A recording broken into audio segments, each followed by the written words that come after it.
So let's talk about a cosmic wager of the highest possible stakes. This isn't a bet over some piece of territory or a bit of power. No, this is a bet over the very nature of free will itself. And it all boils down to one pretty profound question. Can a being that was designed from the ground up to be a puppet ever truly become its own master? And with just those 4 words, a game of cosmic proportions changes forever. You see, a character we all thought we knew, this trickster figure, is about to drop the mask. And what's underneath is a truly terrifying new identity, one that's about to set off a conflict that will shake the very heavens. All right, so let's start at the beginning of this whole confrontation, the Jester's Screech. This is the exact moment when the Sapphire Jester, this spirit of pure negation, decides he's done playing around and is finally ready to make his real move. I want you to just picture this for a second. A sound so piercing, so unnatural, it literally rattles the foundations of reality. And in that moment, the playful, taunting Jester is just gone. In his place stands the Sapphire Demiurge, a being of absolute, arrogant authority who has basically consumed the very essence of universal law. This isn't just a costume change, you guys. This is a fundamental shift in the entire cosmic balance of power. Okay, so to really get what's at stake here, we have to talk about this concept of logos. The Demiurge isn't just trying to grab a throne or take over a kingdom. He's trying to do something way more audacious. He wants to make his own cynical, mocking laughter the new, unbreakable, fundamental law for all of existence. And that brings us to the core of the Demiurge's belief system. See, he's not making a bet he thinks he can win. No, in his mind, the game is already over before it's even started, because he designed the whole system to be one giant trap. Let's just break down his logic for a minute. He sees this whole wager not as some game of chance, but as a performance, a demonstration of his power. And the subject? The poor soul at the center of it all? The Twilight Cynic? Well, he's the Demiurge's own creation, a perfect, flawless duplicate. So, the Demiurge believes the outcome is a foregone conclusion. It's the terrifyingly logical punchline to his cosmic joke, and in his casino, the house always wins. And this is where you see just how deep his deception really runs. The archangels, the councils of the Inferno, they all just kind of brush it off. They still see the mischievous Jester, totally missing the fact that he's become the game master. They have no idea they've been demoted from players to just, well, pawns in his grand, twisted comedy. But just when it looks like the Demiurge's victory is a sure thing, a powerful countermove comes from an unexpected corner, Yahweh. And he starts by acknowledging the Demiurge's new form, but then he completely rejects his conclusion. Now this quote, this is the cornerstone of Yahweh's entire argument. It's a direct callback to the original terms of the wager, a classic line about the flawed nature of humanity.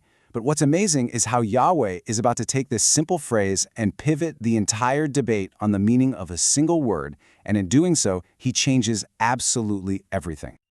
You see, it all comes down to how you define the word to err. For the Demiurge, it's simple. It means to fail, to make a mistake, to prove you're imperfect. But Yahweh, he completely reframes it. To err, in his view, is to strive. It means to wander, to struggle, to grapple with tough choices. He argues that this capacity for error isn't a flaw at all. In fact, it's the very engine of free will. And that, right there, sets up this massive conflict of philosophies. On one side, you've got the Demiurge's ideal, a perfect, static, unchanging crystal of pure logic. And on the other side, Yahweh is championing the messy, chaotic, but dynamic and beautiful process of actually living. A process that's defined by striving, not by some cold, static perfection. Okay, so Yahweh doesn't stop there. He builds on this idea, introducing the concepts that could actually allow even a perfect duplicate to break free. This is where he explains how all that striving can actually lead to freedom. He brings in this really fascinating philosophical idea called the Anstoss. The best way to think about it is like a shock to the system, a collision with the outside world that jolts you out of just passively existing and forces you to become self-aware. You know, like the first time a little kid realizes they are a separate person from their parents, that's the Anstoss. And Yahweh is betting that the simple, messy act of living will provide that same shock to the Twilight Cynic. This gives us a really powerful visual for these two worldviews. The Demiurge, he sees existence as a closed circle, right? A deterministic loop where you're just a dog chasing its own tail, forever. But Yahweh sees it as a spiral, something capable of moving ever upwards, excelsior. He is directly challenging fatalism with a philosophy of hope and transcendence. And here it is. This is Yahweh's final and maybe his most powerful philosophical tool, the Teth handling. It's basically the idea that the I, our sense of self, isn't something that we're just given. It's something we have to create and define for ourselves through the choices we make and the actions we take. To put it simply, you are what you do. And this leads to a pretty stunning claim that completely blows up the Demiurge's entire premise. See, the Demiurge thinks he owns the Twilight Cynic, body, soul, the whole shebang. But Yahweh argues that this physical ownership is totally irrelevant to the consciousness, to the I that lives inside. A cage, after all, doesn't define the bird. So Yahweh throws down the gauntlet. He lays out the true test. For the Twilight Cynic to become real, first, he has to just declare his own existence, to posit his I. Then, and this is the really crucial part, he has to define himself in opposition to his creator. And finally, he has to prove through his actions that his journey, his struggle, his striving, is what truly defines him. And so, this all leads us to the final act. We've arrived at the ultimate metaphysical irony, a paradox that is now placed squarely on the shoulders of this duplicate, this puppet, at the very heart of the wager. So let's just lay it all out. On one hand, you have the Sapphire Demiurge, who is absolutely certain he's won because his tool, the Cynic, is perfect. But his massive blind spot? He completely overlooks the fact that the very nature of being conscious includes the potential to rebel.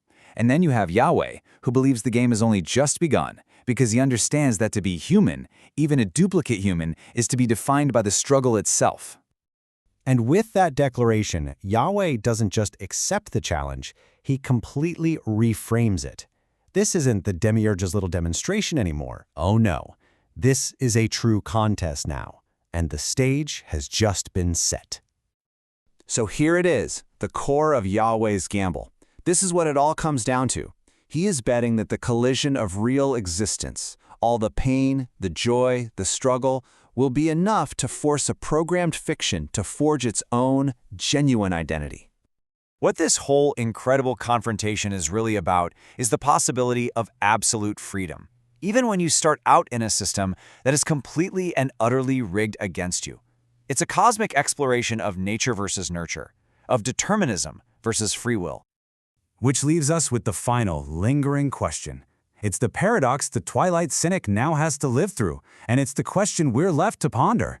When the strings that control you are your very code, your very reason for being, is it truly possible to cut them yourself?